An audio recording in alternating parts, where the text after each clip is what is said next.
ការប្រភេទ OpenAI នេះមានគុណភាពសំឡេងធ្ងន់ល្អមែនទែនហើយសម្រាប់ការប្រើប្រាស់វិញក៏ងាយស្រួលដែរត្រង់ថាវាស្រាលស្រួលពាក្យយូរក៏មិនឈឺត្រជាក់ហើយវាមានមុខងារច្រើនដែលងាយស្រួលក្នុងការប្រើប្រាស់ប្រចាំថ្ងៃអញ្ចឹងការមួយនោះគឺ JROS3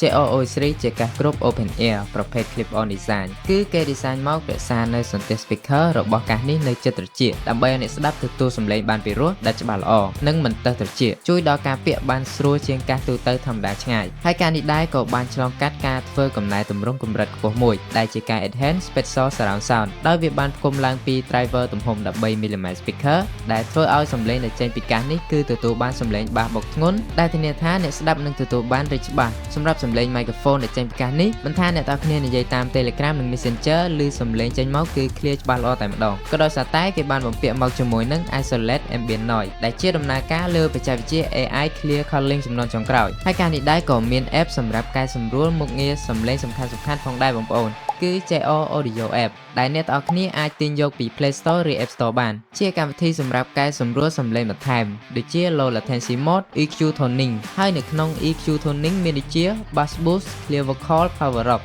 ដោយវាអាចបង្កើនគុណភាពសំឡេងឲ្យកាន់តែខ្លាំងទៅតាមប្រភេទចម្រៀងដែលយើងស្ដាប់ចំណុចពិសេសដ៏សំខាន់មួយទៀតនោះគឺវាបានភ្ជាប់មកជាមួយនឹងមុខងារ Dual Device Connection ដោយវាអាចភ្ជាប់ទៅកាន់ពីរឧបករណ៍នៅក្នុងពេលតែមួយបានដែលមិនទាន់អស់ទេបងប្អូនវាមានមុខងារ Auto Left Right Recondition មុខងារបែងចែកឆានែលឆ្វេងស្ដាំឲ្យដំណើរការព្រមគ្នានិងស្មើគ្នាដោយស្វ័យប្រវត្តិដែលមាននៅក្នុងកាសនេះស្រាប់វានឹងធ្វើការ Calibrate ភ្លាមៗនៅពេលដែលពាក្យជួបត្រចៀករបស់យើងមុខងារនេះគឺអនុញ្ញាតឲ្យអ្នកដែលពាក់កាសនេះគឺទទួលបាននៅ Spatial Audio Experience បានពេញលេញតែម្ដងសម្រាប់ការនេះដែរគឺមានសភាពទន់ស្រាលដោយសំឡេងចឹងបងប្អូនគឺស្រួលពាក្យមែនតែនពាក្យយូរយ៉ាងណាក៏មិនមានអារម្មណ៍ថាឈឺត្រជាក់ដែរហើយសម្រាប់ថ្មរបស់កាសនេះគឺវាកាន់បានខ្លាំងមែនទែនបើប្រៀបធៀបជាមួយនឹងកាស OpenAI ទៅអាចស្ដាប់បានពីចន្លោះ5ម៉ោងទៅ6ម៉ោងនិងថ្មនៅក្នុងប្រអប់បានរហូតដល់25ម៉ោងបងប្អូនជាក់ស្ដែងកាសនេះក៏មានអាវក្រោះការពារជម្រាបទឹកកម្រិតខ្ពស់ IPX4 ដែលងាយស្រួលសម្រាប់បងប្អូនដែលចូលចិត្តហាត់ប្រាណលេងកីឡាបែកញើសអីក៏មិន